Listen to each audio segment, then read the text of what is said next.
Hello, a guten Erev Shabbos Kodesh. Today is Erev Shabbos Kodesh, Parshas Beshalach.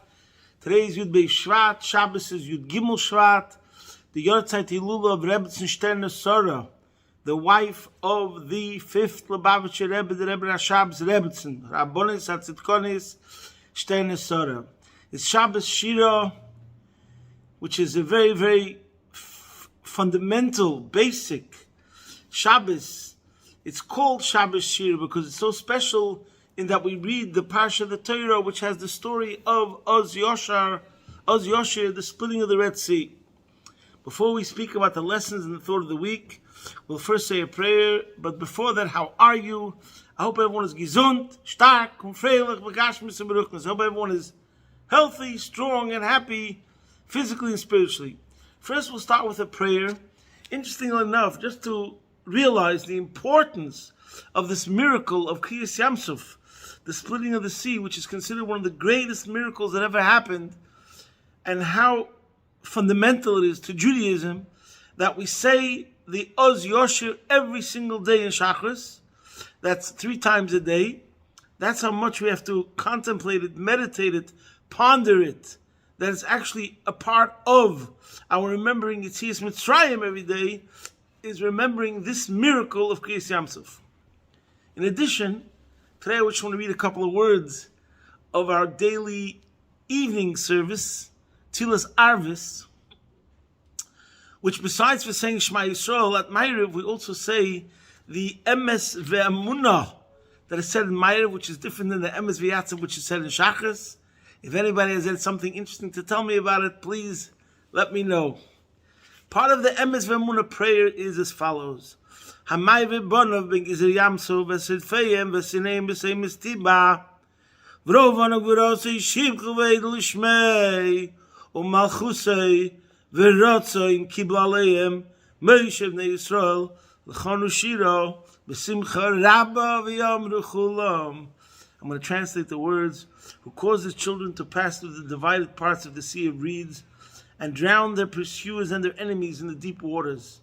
Then his children beheld his might.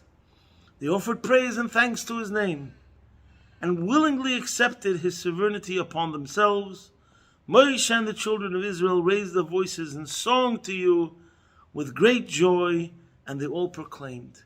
So we say in Ma'ariv every night also, besides for Shachas or Yoshir, we say these words, talking about the miracle that happened at the sea. And I want to focus on the words where it says over here, U'malchusei v'rotzoin kibu aleim. There's one aspect where Hashem flexes his muscles. He's the boss. You got to do what I say because I could do what I want anyways. I created the world. I am the ruler. I am the king. That's usually called Kabbalah Seil, accepting the yoke, being a compliant citizen, doing and being a faithful servant, a loyal subject. But over here we're saying, U'malchusei v'rotzoin kibu aleim. What Hashem really wants, the real objective, is that it should come willingly. Not that it's a matter that we have to exercise self-control and self-discipline. It's coming out of joy, because this is who we are. This is the greatest thing that happened to me. This is my liberation. This is my empowerment. This is my transcendence. This is my power. And therefore, right after where it says, it says that it goes hand in hand. When we speak of that we accepting it willingly, then it's b'simcha rabba. We're full of joy. It's not seen as something that's breaking us, but making us. It's not something which is seen as rules and regulations and restrictions, but on the contrary, empowerment. So now, to understand this point, let us discuss something very, very interesting in the Parsha. What I'm going to say now is a sikh of the Rebbe in Chelik Vov, L'kutei Sichos Beshalach. The pasuk says in Kapitel Yud Daled, pasuk Chav Zayin, it speaks about Hashem. Moshe Rabbeinu split the sea. First he split the sea with the staff. Nachshon jumped in, whatever. Anyways, then the pasuk says, "Vayet Moshe es yodei al hayom." Then Moshe stretched out his hand over the sea. And toward morning, stretched his hand over the sea, and toward morning the water went back to its power. And the Egyptians were fleeing toward it. So all the mighty Egyptian army, all the chariots, the fall of the Egyptian empire, they were drowned because the sea that previously had split for the Yidden, which was an amazing miracle, then returned to its power. It became normal, like regular, and all the Egyptians drowned. So Rashi on the words Leisonai says L'tokvoi Harishin. It went back to its original strength. So Rashi is learning over here that what makes the sea strong, the Tokvoi Harishin, is when it's normal. Okay, that's what Rashi says. Because in other words, if you don't learn deeper, you'd say that when the sea is split, he's broken, he's shattered. That's not the strength of the sea. But when it's Leisonai, the Tokvoi Harishin, when it goes back to its original normal activities, then it's its real strength. But there's a famous medrash on these words, and the Balaturim also brings it down, that what does it mean, Leisonai? To its strength, to its power? The medrash says, Leisonai L'tnoi Harishin. It went back to its original stipulation, to its precondition. And we say that the oisius, the words Leisonai, is the same words as L'tnoiv. So over here, it seems to be that what the Medrash is saying is a bit like the opposite how you might learn Pshat and Rashi. And that's actually what we have to understand over here. Why, if we're saying that the sea had to split, where do we learn out Leisonai to its power when it returned? If it means to its condition, then it shouldn't be on the words where it says that the sun returned. It should say it split. What was the condition? The condition was that when the time is going to come, that the Yidden are going to be escaping from Egypt, and they're going to come to the sea, and the sea is going to stand in your way. So this Hashem made a condition with the sea that the sea should split. So you'd think that if we want to learn out the idea that it fulfilled its condition, when would the Torah tell us this? It would tell it to us on a word that will represent the splitting. Not that it came back to its original strength, when it returned to its normal condition as flowing water. So that's one question. And then we have a very basic question. What is going on over here? Why does Hashem have to make a condition? But we'll connect it with another question. Usually when you make a condition, there's terms and conditions. Yeah, we say you're going to enter a business deal, or you're going to do something now. So you have to make terms and conditions. Why are you making terms and conditions? So you shouldn't fall into a trap. You know, like they say, read the contract. Did you read the contract? Did you understand it? And you signed on it. Don't sign until you understand every single thing. So usually in situations, business deals, whatever it is, anything really serious involves terms and conditions. And why are they the terms and conditions? To forewarn that something negative shouldn't happen to you. But first of all, the Eibishter is the ruler, the Eibishter is the king, the Eibishter can do as he pleases. The Eibishter, Hashem, is infinite. So what's he worried about that he has to make terms and conditions? It comes time for the sea to split, Hashem splits the sea. No problem. There's some contemporary over here that like equals over here. That Hashem comes along to the sea and say, you know what? Could you please split for the Jews? What's the sea? The Eibishter is the only true reality. The Eibishter is the only existence. And he's infinite, etc., etc. And, going back to the point, why? Why does he have to make a split? Number one, like, what are we gaining? What's the profit? What's the idea over here? What's the concept? And for two reasons, it's not like normal terms and conditions. by normal cases, number one, like we just said, there's a term and condition, number one, to secure your rights, to make sure that you're not going to fall into something that's problematic because you're limited. There could be a situation where you'll get taken advantage of. And therefore, to prevent such a thing, you have to make terms and conditions. Over here, the Eibishter could do anything. The Eibishter is unlimited. So why does he have to make the conditions in the first place? And two, what is he worried about? And what is he gaining? Now, to understand this, the Rebbe teaches us a tremendous, tremendous lesson about the world and the nature of the world's existence. Which, by the way, this Medrash, when it mentions that the Eibishter made a condition with the sea, the Medrash says that the Eibishter made a condition with the entire creation. The sun is getting in the way over here. I hope it's not a problem. Anyways, so the Rebbe explains as follows. There's two ways to look at the world. There's one way to look at the world. Hashem created a world. He made an existence.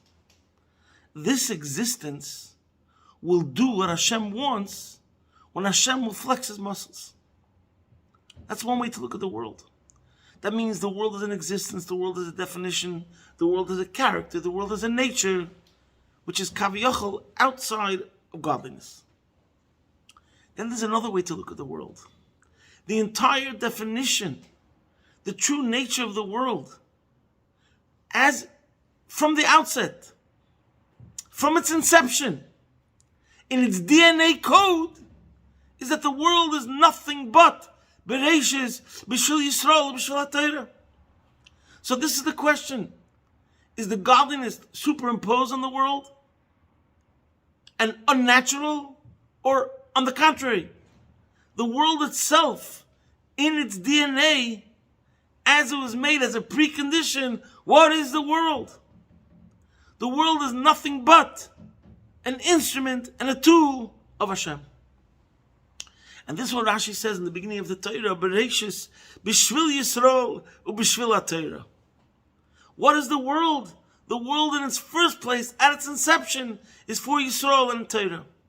And that's why the Eibishter makes the condition. If there wouldn't be a condition, then it would be a situation where there's a God, he created a world, the godliness is not in the DNA of the world itself.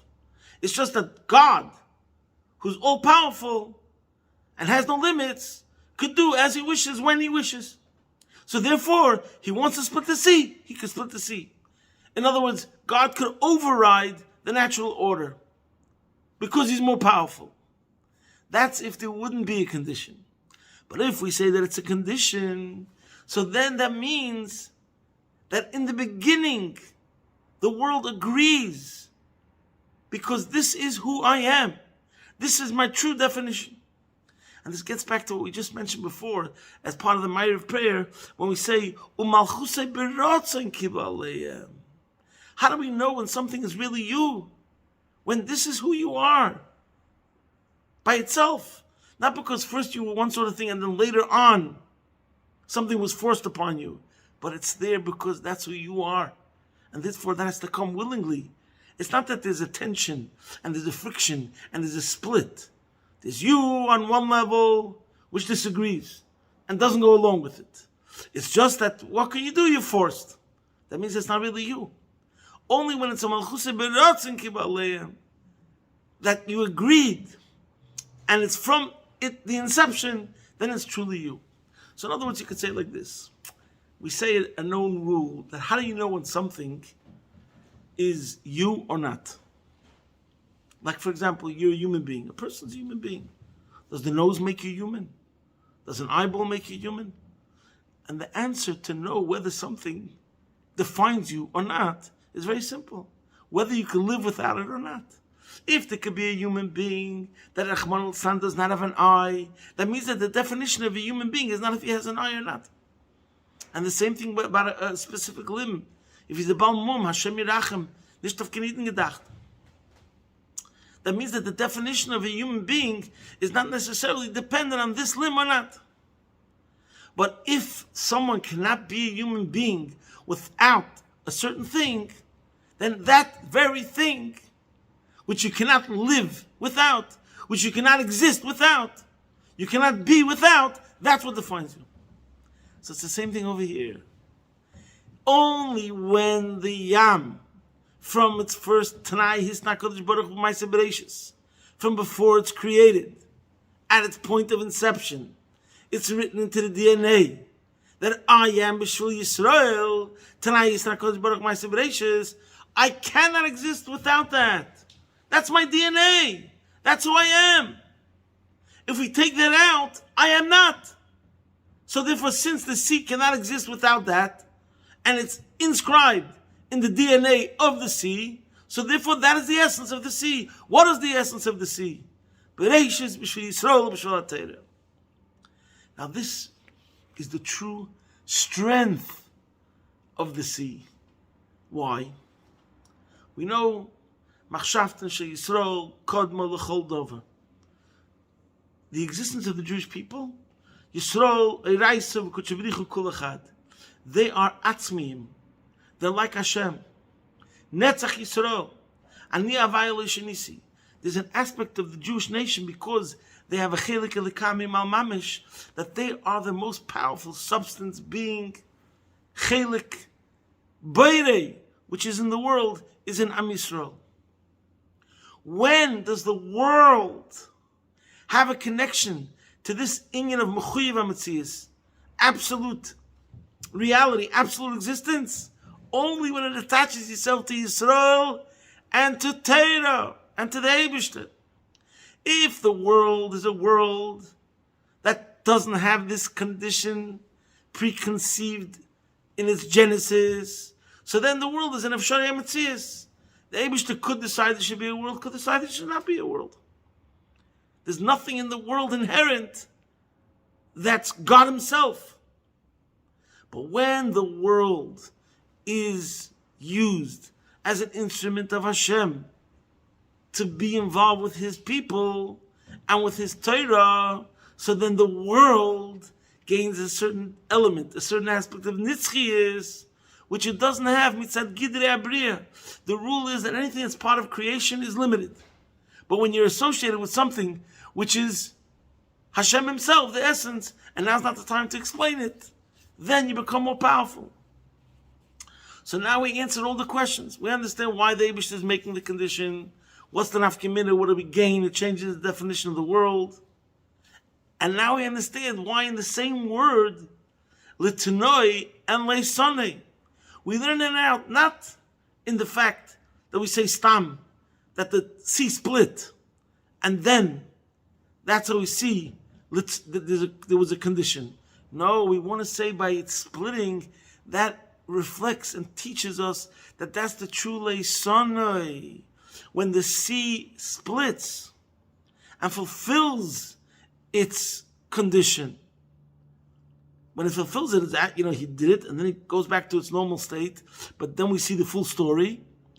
By its fulfillment of the condition that it made, then it reveals the true leisoni, the true strength of what the sea is and what the world is.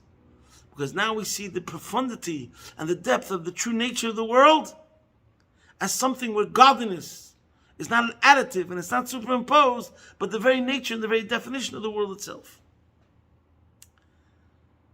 And here, this connection this week was Yud Shvat, the day of Istalkus of the previous Rebbe, and the day that the Rebbe took on the leadership of the Chabad movement.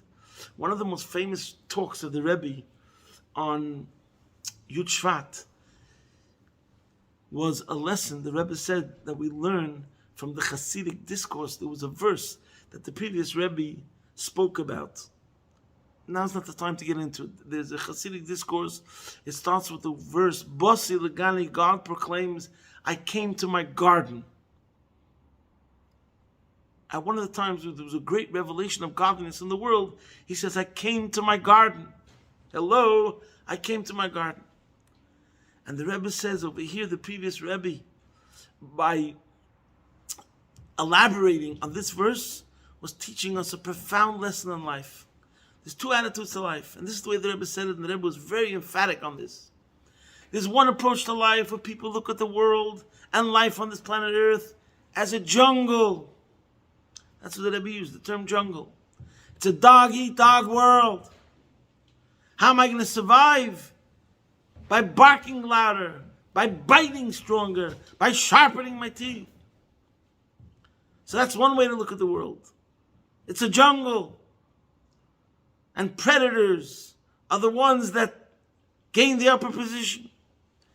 But there's another way to look at the world. The world's not a jungle. The world's a garden. It's beautiful. It's amazing. There's goodness and kindness all around. We just have to reveal it. We just have to tap into it. And the Rebbe said that Maimonides already in his book, the Moreh Nevuchim, speaks about the subject, and he elaborates the difference of approach if you go with this way or the other way.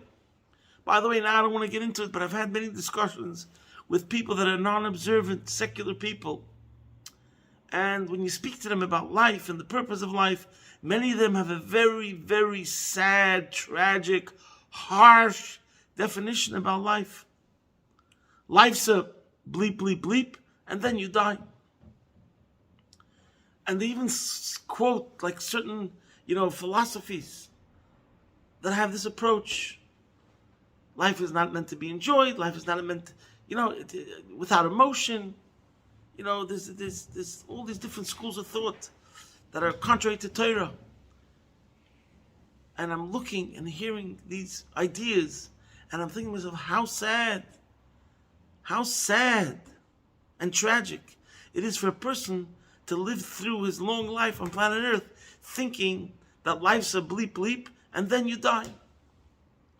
It's a cruel, harsh world where only if you're on God every second looking over your shoulder, then will you survive. Then there's another way. There's a God. He created a world. He gave it a purpose. It's a garden. Our mission is to reveal the garden. Now, does that mean that there's no harsh things that happen in the world? It's spoken about in Torah. The world is molei klippos. It's filled with things that are, in a certain sense, sometimes obstacles. But we know that they're really there as a challenge. And we're meant to try to transcend it and overcome it. And then that's how we reveal the true purpose of the world. As we're discussing today, that there's a condition in the world to go along with Hashem. In those instances where there was a Stalin or a Hitler or a Paroi, Yimach Shemoy, it makes it very difficult. But that doesn't change the nature of the world.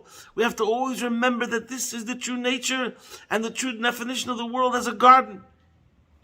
And we have to do everything within our power to reveal that and to tap into it. And that's the true nature of the world. The Rebbe once spoke by a Farbrengen that I was there, and he said, since the world is takel be'raiso bara alma, Hashem looked into Torah and created the world. So when you look at something and you don't see it, excuse me for a second, l'chaim. If you define something in the world not according to the definition of the Torah, so then it's not only that you're defining the world as something which is against Hashem's will necessarily, it's just that it's the wrong definition. It's not what this thing is. Why? Because such a thing as you're defining it was never created. Since it's takel be'raiso bara alma, Hashem looked into the Torah and created the world. So the definition, the true nature and the character of the world is according to the way the DNA of the Torah code was put into the world. So that's the connection to Yud Shvat. And this is the connection to Yud Gimel Shvat.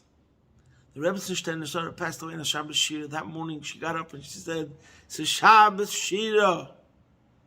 Davening God anders. That day when she got up in the morning, she said, it's Shabbos Shira. We have to pray completely differently. And obviously she meant with a song. Sing us a song to Hashem. And this is the same idea. If you're living your life that you see godliness is superimposed, and it's something we have to go against the grain, and there's something that could be truly an obstacle, then it's very difficult to sing a song. But if you see the world, to start with, it's not a jungle that you have to tame, but it's a garden, so then you're able to sing. You're in the garden of Hashem. You're in the orchard. It's beautiful. There's fruit. It's luxurious. It's grand. It's regal. It's royal. It's majestic. It's marabu masech Hashem. Magodlu masech Hashem. And this is obviously the connection to Tu B'Shvat is Monday. The 15th of Shvat is the Rosh Hashanah for trees. And it's explained in Hasidic discourses that this is the Yom Tov where we celebrate Gishmak, enjoyment in serving Hashem. Like we said before, there's an idea of Kabbalah Sale where we accept upon ourselves rulership. I'll be a compliant citizen, reporting for duty. That's one thing. Like we said, self-discipline and self-control. But then there's another thing, that Malchus Berotzein, it's coming out of your Gishmak. Malchus Berotzein, Kibale Meishem Yisrael, Chanu Shiro, B'Simcha Rabbo, V'Yamru Chulam. Tu B'Shvat is a day where it's coming with Simcha and with Shira. So therefore we see the connection between everything. And this is what we have to stress today. But before we get to that, I want to talk about another subject, which is the rage in the world. And I don't want to elaborate, so don't chap me by a word. But this is also a big discussion about climate change and the world. You have to realize that according to the Torah, according to Judaism, we always were about the environment. But what's the environment? I'm just giving an example, and I don't want to be taken to court for it. I want to bring out a different sort of perspective. And I want something to think about and ask your local rabbi. If, for example, there was a species, but now these species became extinct, theoretically. But why? Because it was elevated and it served mankind, and then this mankind sang a song to Hashem, so then that meant that the world reached its purpose. Just like the sea in its DNA is crying out, I want to split for the Jews. I want to split for the Yidden. That's not my weakness. That's my strength. Because now I'm connected to something of infinity. Something which is invincible. Hashem. The same thing is over here. When you have a lamb, and the lamb gets killed, slaughtered. It doesn't get killed and slaughtered. We don't believe in destruction for the purpose of destruction. God forbid. That's called hashchasa. That's called baltashchis. There's actually a prohibition from the Torah to do that. But the answer is, when you use the food and you elevate it, and it's used to serve God, so then that's something constructive, and it was channeled and elevated for Hashem. So therefore, we have to realize that Torah, the Shulchan Aruch, the whole Judaism is about making the world a better place. Obviously, being conscious of things like climate change, for example, let's say, but all channeled in the right direction, that the ultimate is how everything is used as a benefit for mankind. That's why it's there. Like the Medrash says, why is the gold? And this is just a prime example. Gold was created for the Beis HaMikdash. But that's an astonishing statement. Gold was used for the sin of the Chet HaEgel, the worst sin in Judaism. And then there was the gold rushes that created people to commit murder. It caused people to commit murder, greed. How many people were killed because of gold? So how can we say, but that's what you have to realize. The true definition of gold is to be used and channeled in a positive way. Some people use it in a perverted, twisted way. They made the wrong choice, but it doesn't change what the definition of gold is. And the same thing is true in general about everything in the world. This is why Chassidus and the Rebbe emphasized in the last couple of years, we see the advancements of technology, whatever it is, radio, media, television, film, whatever it is. The Rebbe always stressed that these things should be channeled and used for Hashem. That they shouldn't be viewed as obstacles. On the contrary, they should be used as tools that will bring out godliness in a more powerful way. Just like Kriyas Yamsuf, the same idea. The Eibush should help that we should see in a revealed way, by understanding the true nature of the world, that it's all to bring out the godliness, that we should utilize all of the technology and all of the advancements and science that's in the world to show how Hashem is the true oneness of all of existence, and then through that the world becomes healthier, leisoni to its power. A freiliche, guten Shabbos, and a happy Tu B'Shvat, posting from my home in Melbourne. Be'ez Hashem Yisbarach, your man in Melbourne.